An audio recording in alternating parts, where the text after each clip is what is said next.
video, I'm going to show you how to work your sprung in 2-color horizontal stripes.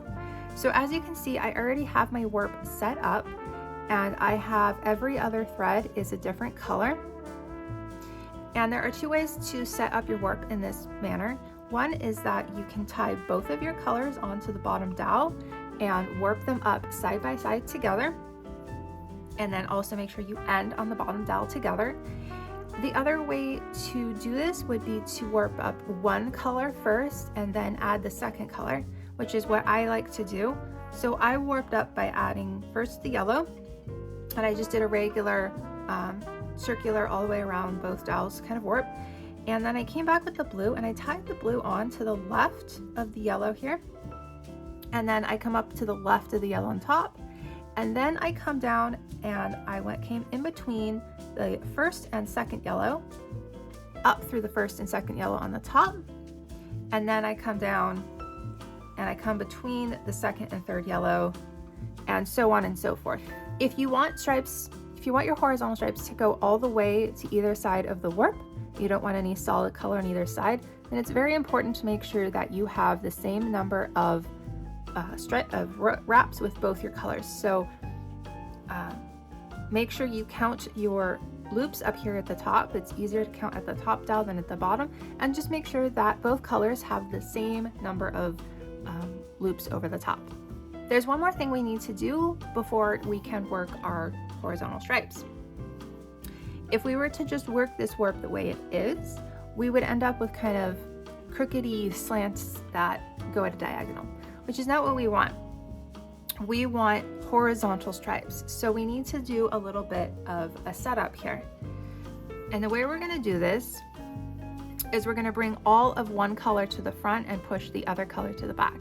I think I'm going to bring the yellow to the front, and so I'm going to use a shed stick here to do this with. So we're going to be picking up all of the yellow threads.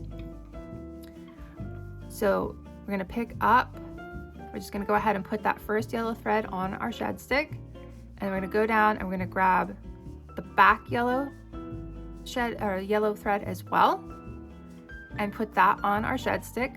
Now we're going to pass over the blue, both blues, both the front blue and the back blue. We're going to pass over those. We don't want those on our shed stick. And now we're going to go down and pick up the back yellow thread, grab the front yellow thread. And now we have the blues. We're going to pass over the blues. We don't want those on our shed stick. Grab the back yellow, front yellow, and just keep ignoring the blue and picking up the yellow. So the blue is going to end up on the back and the yellow is going to end up on the front. It doesn't really matter which one you start with. Just depends on which color you want to start your stripes with.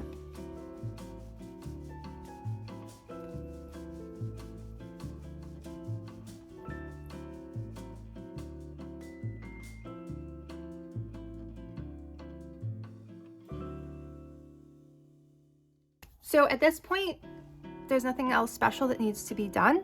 You can just work your sprung as usual. I am going to work a couple of rows so you can kind of see what it looks like. And I think I'll also bring the camera in just a little bit so that you can kind of see it up close of what's happening.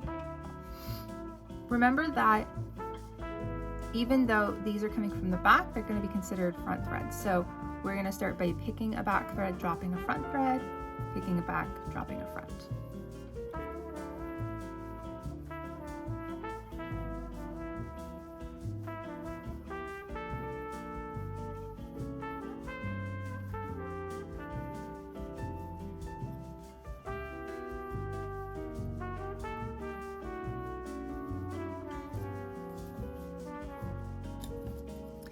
And what you will now notice is that all of the blue threads have now come to the front.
Okay, so there you have horizontal stripes in your sprung.